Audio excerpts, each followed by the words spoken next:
အချိန်ကိုတန်ဖိုးထားပါတင့်မှာငွေတွေဆုံးရှုံးသွားရင်ပြန်ရှာလို့ရပါတယ်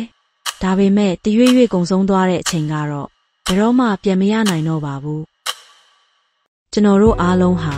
မနှက်ဖြန်တွေအများကြီးရှိပါသေးတယ်လို့အမှတ်မှားနေတတ်ကြပါတယ်တကယ်တော့မနှက်ဖြန်ဆိုတာဘယ်သူအတွက်မှအာမခံချက်မရှိတဲ့အရာပါအောင်မြင်တဲ့သူနဲ့မအောင်မြင်တဲ့သူကြားမှာရှိတဲ့တခုရဲသောတူညီတဲ့အခွင့်အရေးကတော့ဒီနေ့ကို24နာရီအတူတူရတာပါပဲ။ကွာခြားနေတဲ့အချက်ကတော့အဲ့ဒီအချိန်ကိုဘယ်လိုသုံးလိုက်တယ်လဲဆိုတာပဲဖြစ်ပါတယ်။အချိန်ကိုအားလက်မှုတွေနဲ့တော့မကုံဆုံးစေနဲ့တော့တင်းရဲ့ကိုယ်ပိုင်ချိန်တွေအလကားကုံဆုံးမသွားခင်တခုခုစလှုပ်လိုက်ပါ